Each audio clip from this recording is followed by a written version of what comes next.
Welcome to the DCHS Contracting Overview for Contractors. This is an introduction to the DCHS contracting process, terminology, and requirements. We'll start off with introductions. I'm Tiffany No, and I use she, her pronouns. I'm a contract specialist within the Contracts and Procurement Unit in the Department of Community and Human Services, and I'm your presenter today. Today's training is part of the DCHS Fiscal Stewardship Training series. This is the DCHS Contracting Overview Training. The purpose of this training series is to clarify the contractor's role in management of public funds, including how contractors are supported by DCHS and what accountability looks like. DCHS is committed to improving equitable access to public funding and to support contractors in continuing their success. This training series aims to explain DCHS contracting processes and financial management requirements in a way that is easy for everyone to understand. You can access training recordings and materials at the DCHS Contractor Training website. Now we'll cover the purpose of this training. First is financial stewardship. As mentioned before, this training is one of 3 in the DCHS Financial Stewardship Training series, and it's meant to clarify the contractor role in management of public funds, which includes how contractors are supported by DCHS and what accountability looks like. The second is equitable access. DCHS wants the public funding process to be user-friendly and for contractors to continue their success. This training aims to explain the DCHS contracting process in a way that is easy for everyone to understand. The goals for today's training include understanding the DCHS general contracting process and terminology, understanding what DCHS means by financial stewardship, and learning about additional resources that can support you. It's important to note that this training is focused on the general DCHS contracting process. Because of that, this training will not include procurement or contract-specific terminology. This training will also not cover how to use Agiloft, but specific Agiloft resources are available on the DCHS website. Now we will cover DCHS contracts. First, what is a DCHS contract? A contract is a legally binding agreement that establishes a relationship between a funder, which is DCHS, and a contractor, and it also defines the requirements for each party. DCHS contracts are typically made up of 2 main documents, the first being the standard terms and conditions, also sometimes referred to as a boilerplate, and the second, the statement of work. DCHS contracts may also include exhibits. This training focuses on the standard terms and conditions and processes across all DCHS contracts. The statement of work details are covered in provider orientations, which are specific to the solicitation or RFP. Subcontracting may be part of the contracting process. If your contract allows subcontracting, there will be requirements that you must comply with to subcontract any portion of the work that you are contracted to perform for DCHS. Requirements include a written approval from DCHS before executing a subcontract. You can find more information about subcontracting on the DCHS subcontracting website. Next up is contract terminology. The importance of contract terminology. As a legally binding document, contracts contain words that may not be commonly used, so it is important to understand what the words in your contract mean. This training highlights the most helpful words and definitions. Other helpful words are provided in the contract terminology reference sheet, which can be found on our website. Contract. A contract is a legally binding agreement between parties that defines the relationship and obligations of the parties. If you have a contract with DCHS, that typically means you're receiving funds from DCHS in return for providing services on behalf of DCHS for the King County community. Standard terms and conditions. The standard terms and conditions, or the boilerplate, are the standard requirements for a DCHS contract. The standard terms and conditions state the expectations for how the contractor manages finances, risks, personnel, etc. for the work to succeed.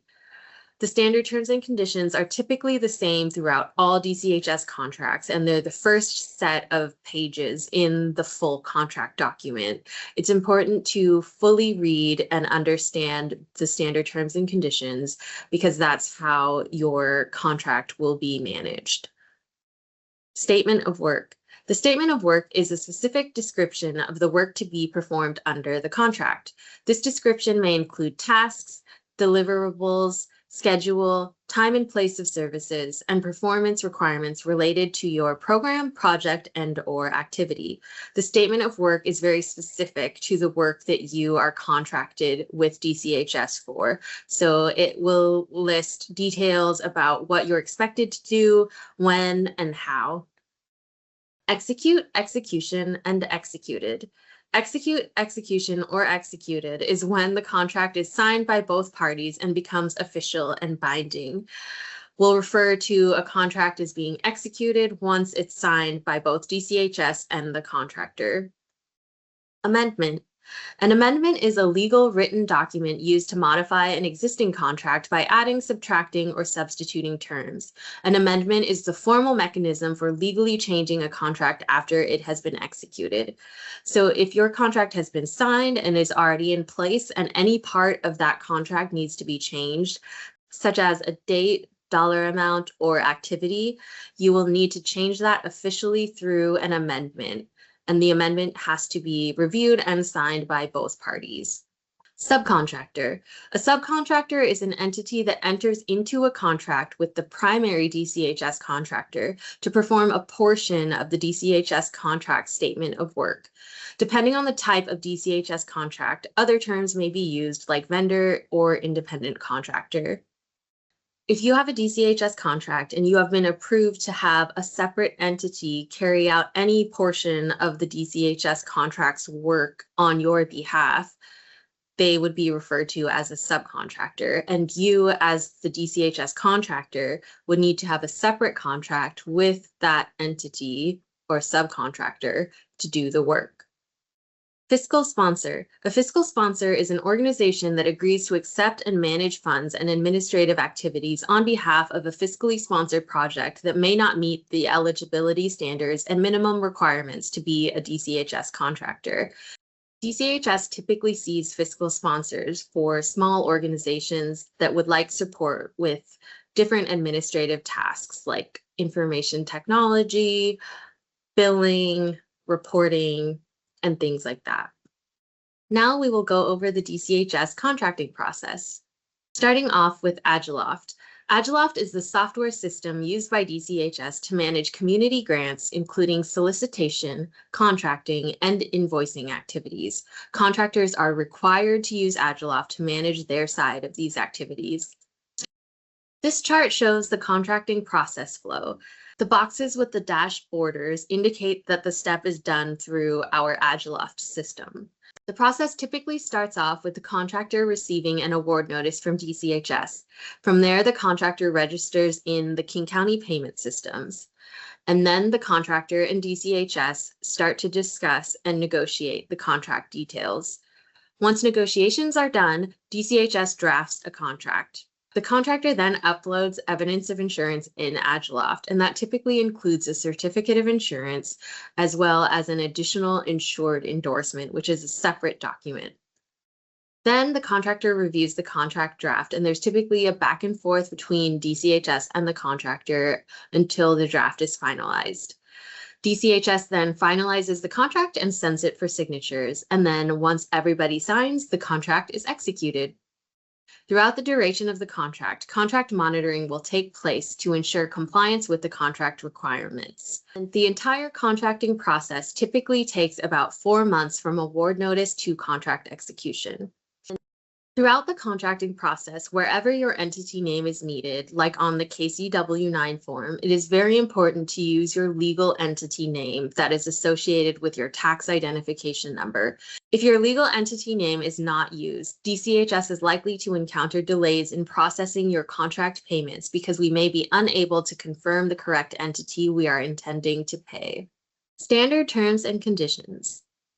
DCHS standard terms and conditions. As mentioned before, the standard terms and conditions are typically the same across all DCHS contracts. It is important to read and understand all the requirements stated in this document. The requirements covered in the standard terms and conditions include contract duration, account system requirements, records maintenance requirements, and how corrective action is handled. You can view an example of the current DCHS standard terms and conditions on the DCHS contracting website. It will also be covered at the end of this presentation. The DCHS standard terms and conditions can be sorted into these categories related to financial stewardship. First, financial management. Second, insurance requirements. Third, subcontracting and contract assignment. Fourth, how to change contracts. And fifth, contract compliance. Why do contracts have fiscal requirements? Before reviewing DCHS fiscal contract requirements, we first want to share why these are required and where the requirements come from. And this includes public accountability, which is ensuring that public funding is used as intended, laws and regulations like King County Council ordinances, fund source requirements, state and federal funding requirements, implementation plans adopted by King County Council for local fund sources, best practices like generally accepted accounting principles, and due diligence to prevent fraud, waste, and abuse. Many of the DCHS contract standard terms and conditions are required by laws and regulations. DCHS regularly updates its standard terms and conditions to reflect current laws and regulations. Sometimes the contract's funding source has requirements that DCHS is required to pass through to contractors. For example, DCHS contracts that include federal or state funding often have financial reporting requirements that DCHS must comply with in order to continue to pass through this funding. For local King County funding sources, such as the Veterans, Seniors, and Human Services Levy, implementation plans that are adopted by King County Council often have requirements that are included in contracts. DCHS requires contractors to implement financial management best practices in accordance to standards that are well established for nonprofits, businesses, and governments. One example of best practices are generally accepted accounting principles, which are a set of accounting standards issued by the Financial Accounting Standards Board and the Government Accounting Standards Board. Another example of best practices are internal control guidelines for nonprofit organizations published by Washington's Secretary of State. Last of all, DCHS is responsible for stewarding public funding and is accountable to the public. Some contract requirements, such as maintaining records that document and justify expenditures, are part of DCHS's responsibility to prevent fraud, waste, and abuse, and to ensure public funds are being used as they are intended. By contracting with DCHS, contractors are also responsible for stewarding public funding. Both DCHS and DCHS contractors are responsible for the financial stewardship of public resources. Here we have a list of the financial management sections that are featured in the DCHS standard terms and conditions. Section 3, Compensation and Method of Payment, describes the standards which must be met in order for payment to be issued.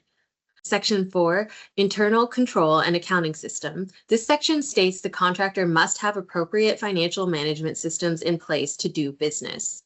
Section 6, Maintenance of Records, states the requirements for the contractor to maintain records, such as accounting, personnel, or financial.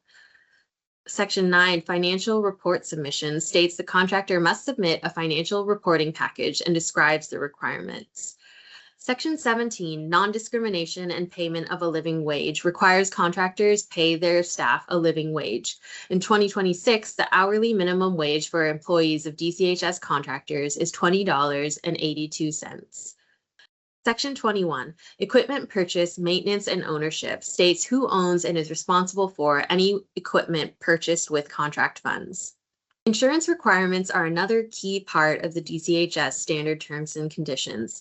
Section 14, Insurance Requirements, states the required insurance types and amounts for the contract, and that the contractor must provide evidence of the required insurance to DCHS.